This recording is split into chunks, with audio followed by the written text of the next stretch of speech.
Esok tumpuan akan terarah ke negeri Johor yang bakal menyaksikan permulaan proses demokrasi selepas Dewan Undangan Negeri dibubarkan.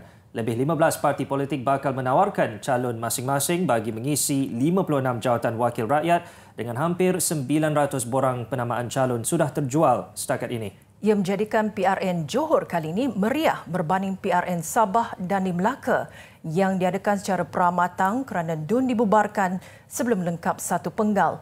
Apa jua hujah dan janji orang politik yang bakal kedengaran, bangsa Johor menzahirkan harapan agar kestabilan politik dapat dikembalikan di negeri terbabit.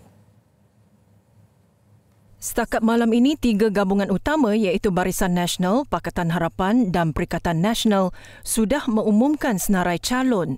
Ia termasuk Parti Warisan Sabah, Parti Ikatan Demokratik Malaysia Muda, Parti Bangsa Malaysia PBM, Parti Sosialis Malaysia PSM dan Putra. Kehangatan PRN berkenaan sudah mula dirasai di seluruh 10 daerah.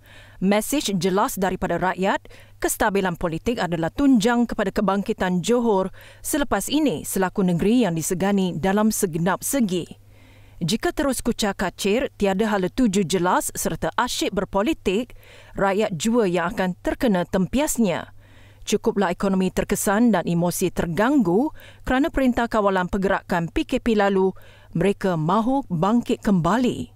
Dalam masa yang agak inkonsisten sekarang ni, kita perlukan kestabilan politik untuk menstabilkan ekonomi negara.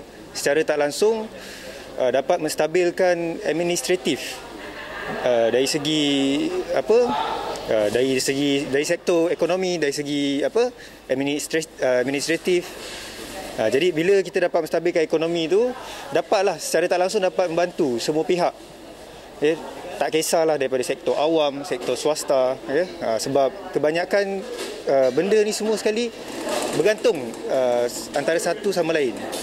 Jadi kalau dapat menstabilkan ekonomi itu adalah apa yang rakyat nak sekarang. Bagi wanita ini pula, politik Johor yang juga menyaksikan pertukaran menteri besar beberapa kali dalam tempoh singkat memerlukan pembetulan.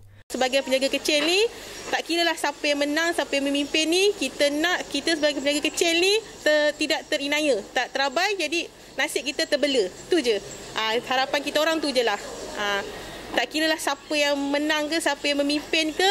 Jadi nasib-nasib peniaga kecil ni lebih diberi perhatian untuk kita boleh berniaga, untuk piurasi keluarga kita lah, semualah yang berniaga kecil-kecilan. Justru kestabilan yang diharapkan agar lonjakan mampu dikembalikan kepada ekonomi Johor yang sebelum ini dicemburui negeri lain. Saya harap lepas ni tiada lagi lah untuk mengundi lagi. Harapan saya ni kali terakhir lah di negeri Johor ni.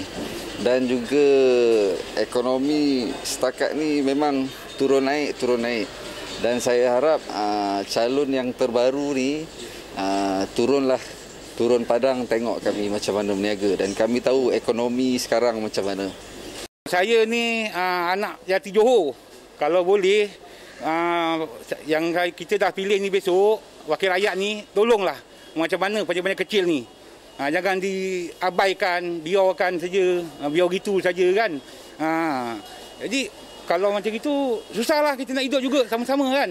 Asyik dia je nak yang senang dia je.